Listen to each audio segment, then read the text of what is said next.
दोस्तों स्टडी 91 के YouTube channel में आप सभी का बहुत बहुत स्वागत है। दोस्तों आज आप सभी के समक्ष भारतीय संविधान के अगले लेक्चर सीरीज को लेकर हाजिर हूं। दोस्तों आज हम अपने 189वें लेक्चर को कवर कर रहे हैं, यानी 189 नंबर का लेक्चर है। और अगर आज की क्लास आप देखते हैं तो आपको टोटल 5670 क्वेश्चन आपके तैयार हो जाएंगे। ठीक है, यानी बहुत ही इंपॉर्टेंट श्रृंखला चल रही है। एक बार आप आइए ज्वाइन करिए, आपको समझ आएगा।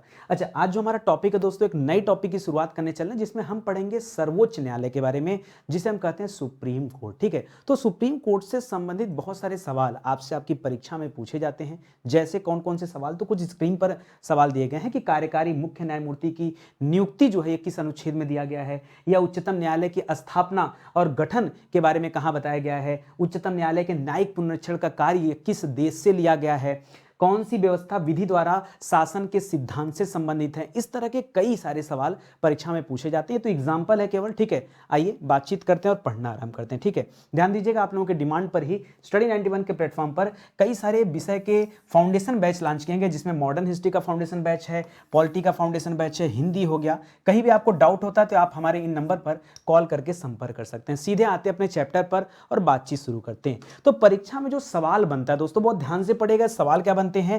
पहला सवाल जो सुप्रीम कोर्ट से संबंधित है, पहले बता दूं आज हमारा 189 लेक्चर है, 5670 सवाल आज हमारे कंप्लीट होने वाले हैं। सवाल क्या दोस्तों लिख रहा है, भारतीय संविधान का संरक्षक एवं व्याख्याकार कौन है? देखो, हम आप जानते हैं कि जो संविधान हमारे देश का बना है, ये किसने बनाया है? तो संविधान बनाया है संसद के सदस्यों ने। किसने बनाया है? संसद। संसद का मतलब क्या हो गया दोस्तों? पार्लियामेंट हो गया। ठीक है, तो जो पार्लियामेंट के मेंबर हैं, पार्लियामेंट के जो सदस्य हैं, उन्होंने क्या किया दोस्तों? संविधान बना दिया। तो संविधान बनाने तक का काम तो उनका था, लेकिन अब संविधान की व्याख्या कौन करेगा? व्याख्या का मतलब क्या है? देखिए, लोग रटते हैं। अगर आप जानेंगे नहीं ना तो आप हमेशा इसका गलत जवाब देंगे, क्योंकि ज्यादातर बच्चे इस सवाल का सही उत्तर संसद बताते हैं। गलत है। देखो, संविधान में बहुत कुछ लिखा गया। संविधान क्या है? तो नियमों का समूह है। बहुत कैसे किस तरह से डिसिप्लिन बना रहे, अलग अलग चीजों के लिए नियम कानून वहां बताए गए हैं संविधान में, और वो सारी चीजें हैं। तो दोस्तों, उसकी व्याख्या कौन करेगा? भाई, किस अनुच्छेद में, किस आर्टिकल में क्या कहा गया, इसको एक्सप्लेन कौन करेगा? तो एक्सप्लेन करने का काम कौन करता है दोस्तों? सुप्रीम कोर्ट करता है। तो यहां पर जो आपका सही जवाब होगा वो सुप्रीम कोर्ट जवाब होगा। याद रखेंगे, संसद जवाब मत दीजिएगा। संसद ने संविधान को बनाया जरूर है, लेकिन व्याख्या करने का अधिकार और जो है उसका संरक्षक, संरक्षक का मतलब क्या होता है? गार्जियन। हमारे संविधान का संरक्षक कौन है? कल को हमारे देश में कोई भी कहे हम संविधान को नहीं मानते, और संविधान को नहीं मांगोगे तो क्या होगा? सुप्रीम कोर्ट में बैठा हुआ जो जज है ना, वो क्या करेगा? आपको दंडित करेगा। यही काम होता है। इस प्रकार से सही उत्तर क्या होना चाहिए? Supreme court. अब आगे से गलती नहीं होगी ना। चलो आ जाओ, अगला सवाल पढ़ते हैं। लिख रहा, किस अधिनियम के अंतर्गत भारत में, किस अधिनियम के अंतर्गत भारत में सर्वप्रथम सुप्रीम कोर्ट की स्थापना किया गया था? करे जो सुप्रीम कोर्ट, अच्छा बच्चा बच्चा जानता है, जो आज का सुप्रीम कोर्ट है तो दिल्ली में है, लेकिन जब यह बना था पहली बार दोस्तों, कब बना था? तो भारत में सबसे पहले अंग्रेजों ने लाया था रेगुलेटिंग एक्ट। क्या लाया था? रेगुलेटिंग एक्ट लाया था। रेगुलेटिंग एक्ट लाया था। इस रेगुलेटिंग एक्ट के तहत ही दोस्तों पहली बार भारत में सुप्रीम कोर्ट की स्थापना किया गया था। और कहां पे किया गया था? तो जो पहला सुप्रीम कोर्ट था वो कलकत्ता में बना था। कहां पे बना था दोस्तों?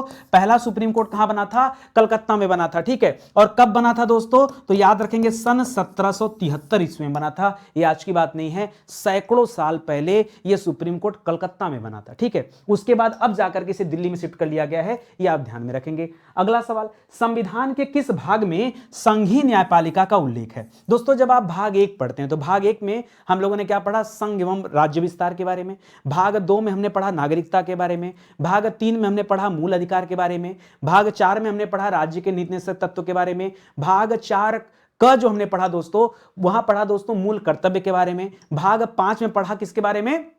संघ के बारे में। ठीक है, तो दोस्तों संविधान के किस भाग में संघीय न्यायपालिका का उल्लेख है? तो याद रखेंगे दोस्तों, जब आएंगे तो आप पढ़ेंगे आगे भाग 6। कहां पढ़ेंगे दोस्तों? भाग 6 पढ़ेंगे। भाग 6 में आपको संघीय न्यायपालिका के बारे में उल्लेख मिलेगा, और अनुच्छेद 124 में सुप्रीम कोर्ट के बारे में बताया गया। ठीक है, अनुच्छेद 124 जब पढ़ेंगे तो क्या बताया गया? यहां सुप्रीम कोर्ट के बारे में बताया गया है। ये सारे सवाल मिलेंगे।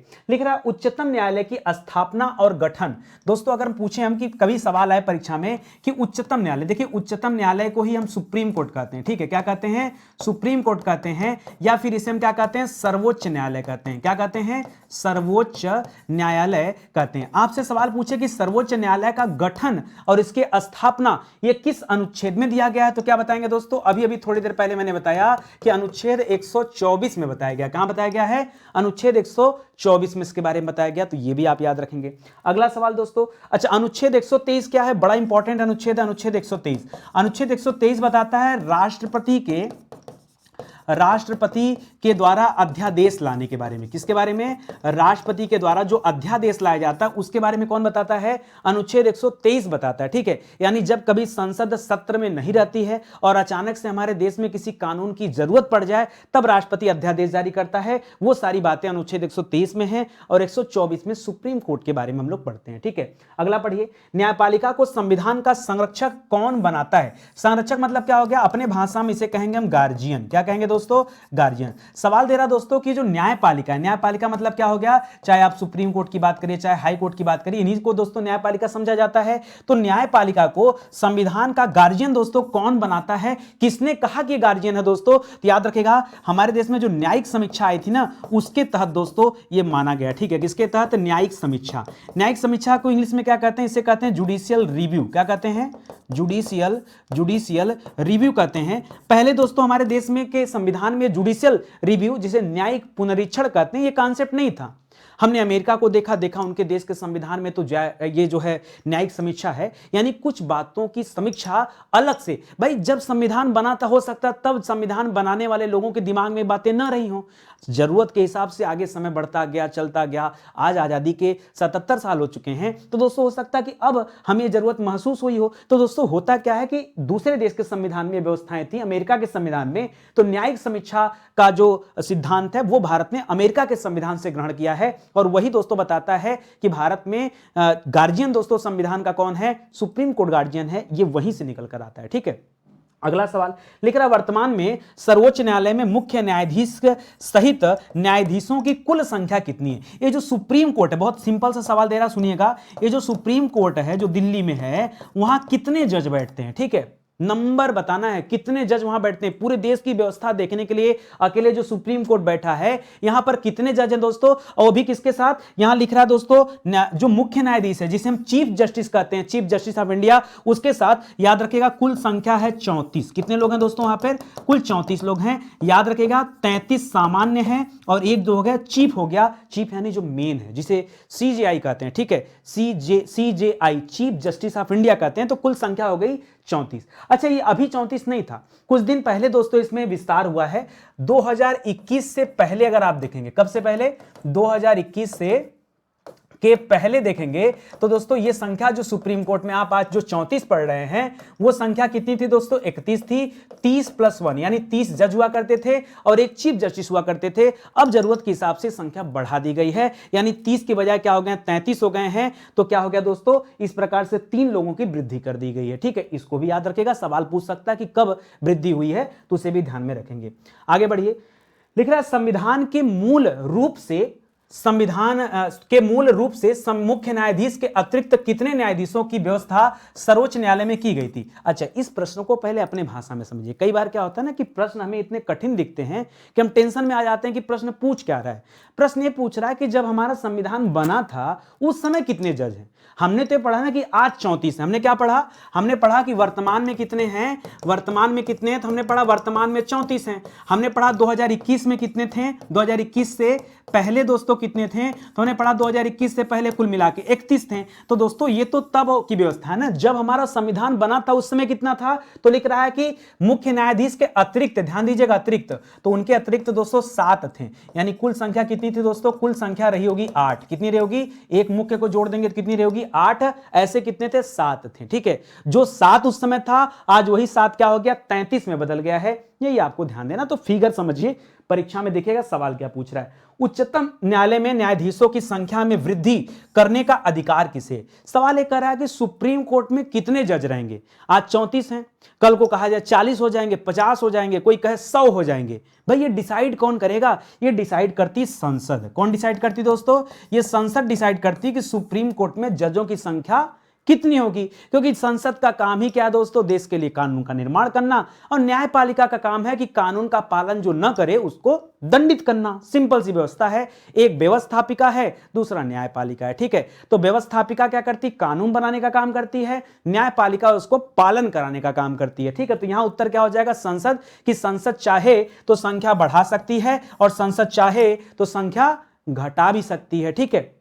चलिए आगे बढ़ते हैं। संविधान में न्यायिक समीक्षा की धारणा ये किस देश के संविधान से ली गई है, ये तो हमने पीछे बताया। न्यायिक समीक्षा या न्यायिक पुनरीक्षण या जिसे इंग्लिश में हम जुडिशियल रिव्यू कहते हैं, थोड़ी देर पहले मैंने बताया कि हमारे देश में नहीं था, ये अमेरिका के संविधान में था, जो हमें अच्छा लगा और हमने अपने संविधान में शामिल कर। ये ठीक वैसा ही है जैसे अगर हमें अपनी दोस्तों की कोई बात अच्छी लगती है, उनका कपड़ा पहनने का स्टाइल, उनके बाल झाड़ने की स्टाइल, उनके बात करने की स्टाइल, तो हम उसे कॉपी करते हैं। उसी तरह से हमारे संविधान में दुनिया भर के संविधानों में जो जो अच्छी अच्छी बातें थी उसे हमने क्या कर लिया, कॉपी कर लिया। तो न्यायिक समीक्षा दोस्तों कहां से कॉपी किया गया है, याद रखेगा, इसे अमेरिका से कॉपी किया गया। कहां से, अमेरिका से। एक सवाल और आता है, अमेरिका से और क्या कॉपी किया गया दोस्तों, तो जो हमारे संविधान में मूल अधिकार हम पढ़ते हैं, ये मूल अधिकार दोस्तों कहां से लिया गया है, ये भी अमेरिका के संविधान से लिया गया है, जिसके बारे में कहां बताया गया, तो भाग 3 में बताया गया है।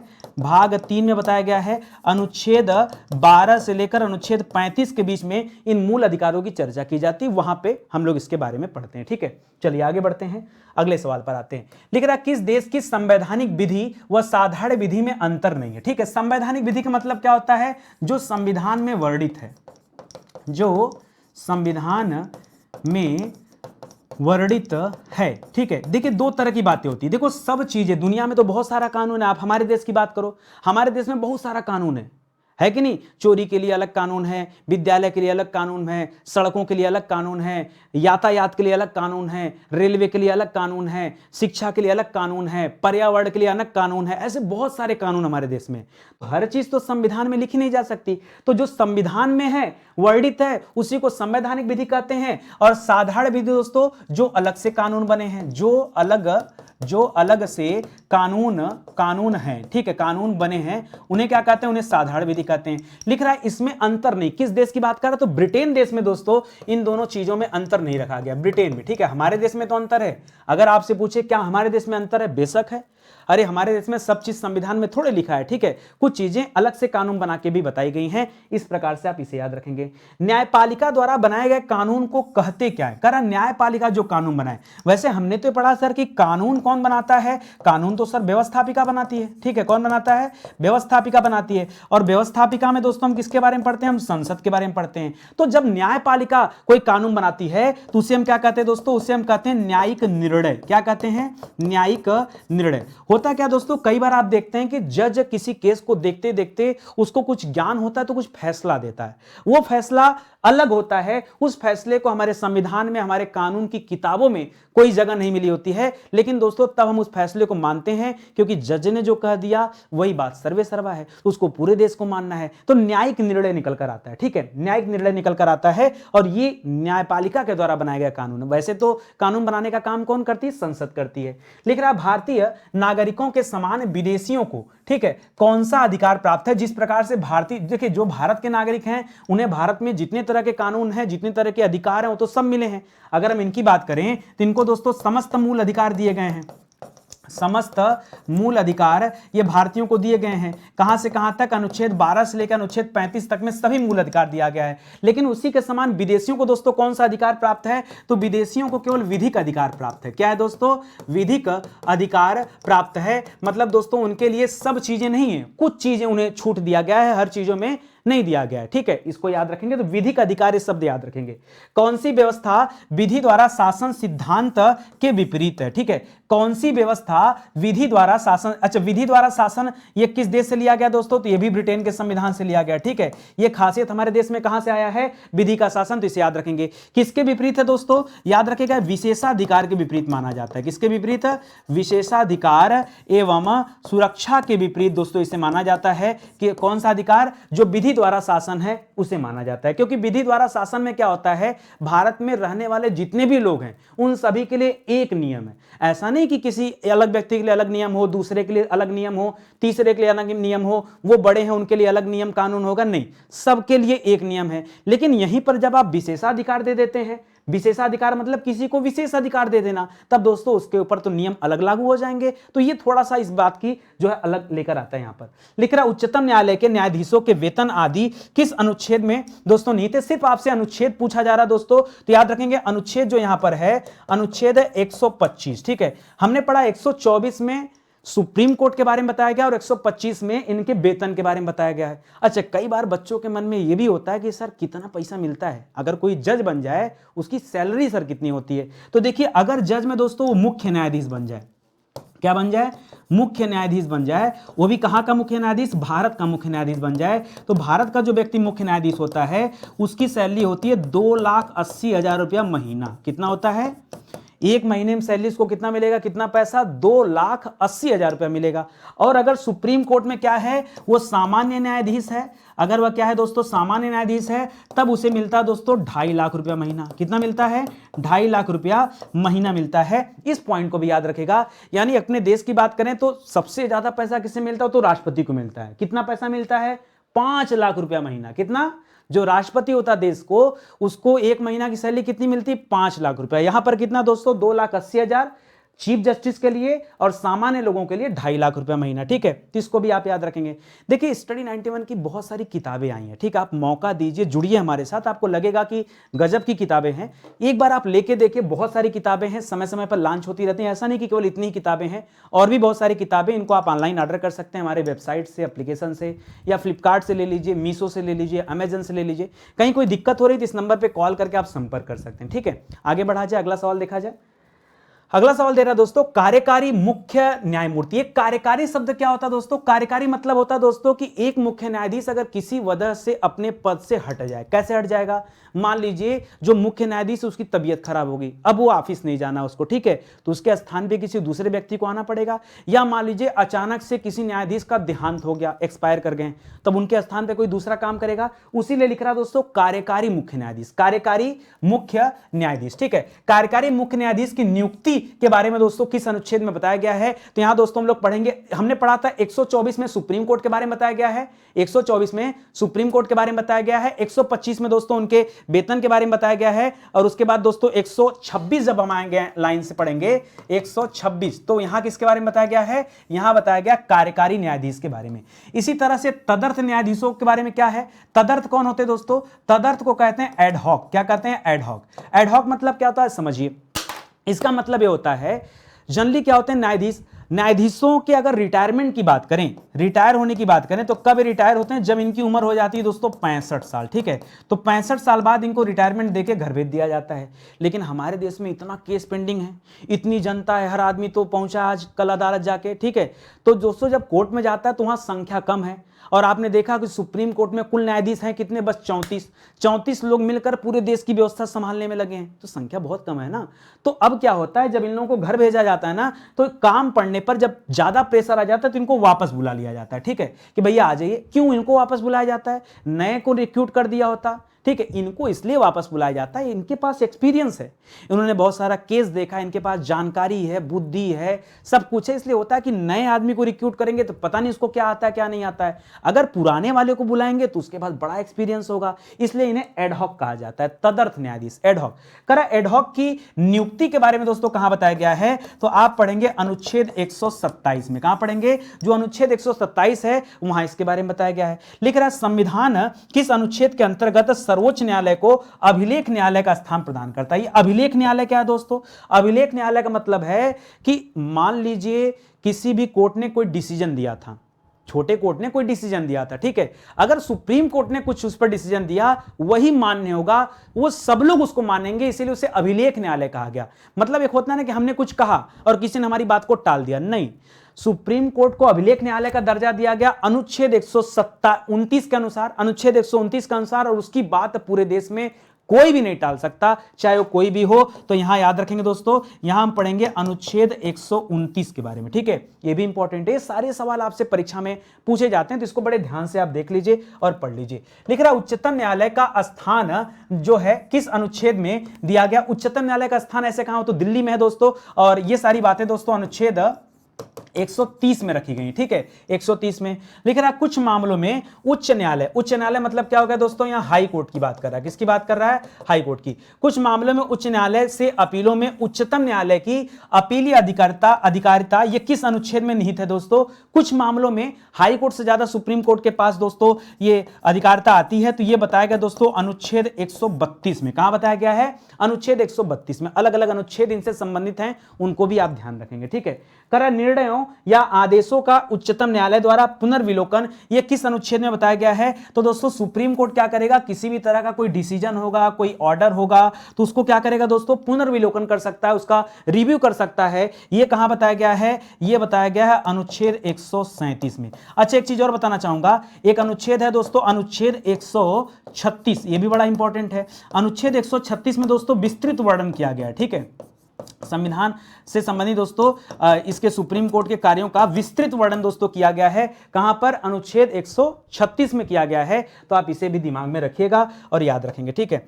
आगे बढ़ते हैं, लिख रहा उच्चतम न्यायालय के न्यायिक पुनरीक्षण का कार्य का क्या अर्थ है। न्यायिक पुनरीक्षण मैंने बताया दोस्तों, इसी को हम क्या कहते हैं, इसी को हम कहते हैं जुडिशियल रिव्यू कहते हैं। क्या कहते हैं, जुडिशियल रिव्यू कहते हैं। ये कहां से लिया गया है, तो हमने पढ़ा दोस्तों, ये अमेरिका के संविधान से लिया गया, हमारे देश में तो था नहीं, ये अमेरिका के संविधान से लिया गया। कर इसका कार्य का क्या अर्थ होता दोस्तों, तो कानून की संवैधानिकता सिद्ध करना, ठीक है। कानून की जो संवैधानिकता है, ठीक है, वो सिद्ध नहीं करना, संवैधानिकता की वैधता का परीक्षण करना, वैधता का परीक्षण करना कि हमारे संविधान में जो चीजें दी गई हैं वो चीजें सही हैं या गलत हैं। ये कौन बताएगा, सुप्रीम कोर्ट बताएगा। ये पावर अमेरिका के संविधान से ग्रहण किया गया है, हमारे देश में रखा गया है जुडिशियल रिव्यू, कि कहीं कुछ ऐसा तो नहीं कि हमारे संविधान में या किसी कानून में कुछ गलत लिख गया हो। उसको कौन सुधारेगा, उसको सुप्रीम कोर्ट सुधारेगा। कौन सी पावर उसके पास है, जुडिशियल रिव्यू का पावर है, ये आप याद रखेंगे। लिख रहा भारतीय संविधान न्यायिक पुनरीक्षण किन चीजों के आधार पर करता है, करेक्ट, कौन किस चीज को बेस बनाकर दोस्तों वह चेंजेस करता है। तो यहां पे दो चीजों को बेस बनाता है। एक तो दोस्तों अपने पूर्व के निर्णय पर, ठीक है, पूर्व के निर्णयों पर, ठीक है, निर्णयों पर। मान लीजिए सुप्रीम कोर्ट ने पहले कोई डिसीजन दिया है, उसको बेस बनाता है कि नहीं ये डिसीजन है, उसको देखते हुए क्या करता है, कानून में चेंजेस करने के लिए करता है, ठीक है। और दूसरा चीज क्या दोस्तों, निर्णयों एवं परिपाटियों पे। परिपाटी मतलब क्या था दोस्तों, परिपाटियों पर, इसका मतलब होता है सिद्धांतों पर। यानी सुप्रीम कोर्ट के जज को लगता है अगर कोई चीज कि नहीं ये चीजें गलत है, तो जुडिशियल रिव्यू करके वो उसमें चेंजेस भी ला सकता है। यह भी आप ध्यान रखेंगे जो कुछ भी संविधान में लिखा गया है। संविधान के अंतर्गत बंदी प्रत्यक्षीकरण, जब कभी यह सवाल आता ना, परेशान हो जाते हो। इसी को क्या कहते हैं दोस्तों, हैबियस कॉर्पस कहते हैं। क्या कहते हैं, इसे कहते हैं हैबियस कॉर्पस के नाम से जानते हैं, ठीक है। जब आप पढ़ते हैं दोस्तों अनुच्छेद 32 के बारे में, अनुच्छेद 32 के बारे में, जहां मिली है पावर सरकार इसको रीट जारी करने की सुप्रीम कोर्ट को, अनुच्छेद 32 के माध्यम से सुप्रीम कोर्ट रीट जारी करता है, और अनुच्छेद 226 के माध्यम से क्या करता है दोस्तों, हाई कोर्ट रीट जारी करता है। उसी में हम बंदी प्रत्यक्षीकरण कहते हैं। बंदी प्रत्यक्षीकरण होता क्या है, एक नियम अपने देश में है कि अगर पुलिस किसी भी व्यक्ति को गिरफ्तार करती है तो 24 घंटे के भीतर उस व्यक्ति को सशरीर लाके मजिस्ट्रेट के सामने यानी जज के सामने उपस्थित करेगी। ऐसा नहीं कि पुलिस किसी को गिरफ्तार कर ले और जज के सामने ना लाए। कितना टाइम, 24 घंटे के भीतर उस व्यक्ति को जज के सामने सशरीर, ऐसा नहीं पुलिस कर सकती कि हाँ हम अपने थाने में बंद किए हैं, हाँ उसको वहां रखा गया, नहीं नहीं नहीं, उसको उपस्थित कराना पड़ेगा। अपराधी चाहे देश में कहीं भी हो, उसको 24 घंटे के अंदर मजिस्ट्रेट के सामने प्रस्तुत करना पड़ेगा। तो कह रहा संविधान के अंतर्गत बंदी प्रत्यक्षीकरण समादेश जारी करने का अधिकार किसको है दोस्तों, तो याद रखेगा सुप्रीम कोर्ट को अधिकार है। किस अनुच्छेद के तहत, अनुच्छेद 32 के तहत। और दोस्तों अगर यह पूछे कि हाई कोर्ट को किस अनुच्छेद के तहत अधिकार है, तो बताएंगे अनुच्छेद 226 के तहत। यह भी सवाल पूछ सकता है, तो इसे भी याद रखेंगे, ठीक है। आगे बढ़िए दोस्तों, लिख रहा है कि कुछ रीट निकालने की शक्तियों का उच्चतम न्यायालय को प्रदत्त किया जाना किस अनुच्छेद में दोस्तों निहित है, तो याद रखेंगे ये वही अनुच्छेद 32 है जिसमें दोस्तों क्या बताया गया है, जिसमें रीट के जारी करने के बारे में यह प्रावधान सारा किया गया है, याद रखेगा। इसके अलावा एक अनुच्छेद यहां पर और है दोस्तों, अनुच्छेद 139। आप जरा ध्यान दीजिएगा, अनुच्छेद 32 दे रहा है कि अनुच्छेद 139 दे रहा है? ये दोनों ऑप्शन सही हैं, क्योंकि 239 में भी कुछ स्पेशल प्रावधान किए गए हैं। सॉरी, 239 नहीं, अनुच्छेद 139 में भी कुछ प्रावधान किए गए हैं। कुछ मामलों में अंतरण के बारे में दोस्तों किस अनुच्छेद में निहित है? तो अंतरण के बारे में जो बातें की गई हैं वो अनुच्छेद 139 क में निहित है। ठीक है, इसको बाद में जोड़ा गया था। 139 क में दोस्तों अंतरण के बारे में बताया गया है। उच्चतम न्यायालय द्वारा घोषित विधि का सभी न्यायालयों पर आबद्ध होना किस अनुच्छेद में निहित है? कह रहा है कि उच्चतम न्यायालय अगर किसी चीज को विधि घोषित कर दिया, कानून मान लिया, तो सबको मानना है, सभी न्यायालयों को मानना है। ये कहां पर लिखा गया है? ये हमारे भारतीय संविधान के अनुच्छेद 141 में दोस्तों नोट है। ठीक है, अनुच्छेद 141 कहता है कि बाकी के जो न्यायालय हैं, अगर सुप्रीम कोर्ट ने कोई बात कह दिया, किसी विधि के बारे में कुछ कह दिया, तो उसको बाकी के जो न्यायालय हैं, चाहे वो हाई कोर्ट हो, चाहे किसी भी राज्य का हाई कोर्ट हो, चाहे डिस्ट्रिक्ट कोर्ट हो, उसको सभी को मानना पड़ेगा। दोस्तों इस बारे में यहां बताया गया है। ठीक है, आगे बढ़िए।